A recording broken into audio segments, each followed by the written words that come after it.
Next up, we'd like to extend the Mo interpreter to handle let. But before we can get there, we need to talk about substitution. So first of all, interpreting a let is similar to interpreting an application because we need to substitute a value in for an identifier inside of another expression. So here's one example where that comes up. If we have the expression let x equals 8, x plus x, then the interpreter is going to need to substitute the value 8 in everywhere that the identifier x appears down inside the let body. Let's go through a few more examples. So if we're substituting the value 10 for the identifier x in the expression let y equals 17 colon x, then the result that we are expecting is let y equals 17 colon 10. So everywhere that the x appears inside the let body, that should be replaced with the value 10, and the y should not be replaced. So here's a written out test case for that using our abstract syntax. Now for another test. If we have 10 in for x in let y equals x colon y, well, that should give us let y equals 10. So just like for the let body, the let right-hand side should get substituted everywhere that there's a symbol matching the one that we're substituting for. So here's a check written out for that one. Now, what if we have 10 in for x and we're saying let x equals y colon x? And this is an expression that we might have to deal with as the result of evaluating the one that's inside of the bubble. So after one step of interpretation, we're trying to substitute x in for 10 inside the body.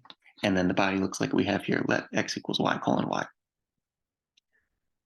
So the result that we expect for this one is exactly the input. There's a binding here, so this one should not get substituted in. Here's a check for that. And now substitute 10 for x in let x equal x colon x. Well, just like the previous example, the x inside the body refers to the bound x right here. So the body should not be substituted for 10. But the x here on the right-hand side does not refer to the binding here. It refers up to the enclosing x. So this one we do want to substitute in for 10. And again, this could show up as the result of evaluating this expression. So after one step of interpretation, we get to this case where we're doing a substitution. And then here on the right is what we expect to see. So now let's implement our substitution function. So we're substituting an expression in for a symbol inside of another expression. So we match on that in expression, and now let's focus on the case where it's a let. We've got these two examples down below to help guide us. Okay, so the result of substituting into a let should itself be a let. And the symbol that's bound by that let should be the same as the one that we had in the input. So far, so good. Now for the right-hand side. The first example here helps us along the way. We see if we're substituting in for x, and the right-hand side has an x, then we should swap in for that. So what we want is a direct substitution, just like that, cursive call.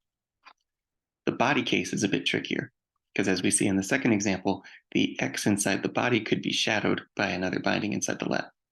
So what we need to do is check if we have a match. If the symbol that the let is binding is the same symbol that we're substituting for, then we return the body, just like it is. We do no substitution in the first case. But if it's a different symbol, then we want to continue substituting inside the body.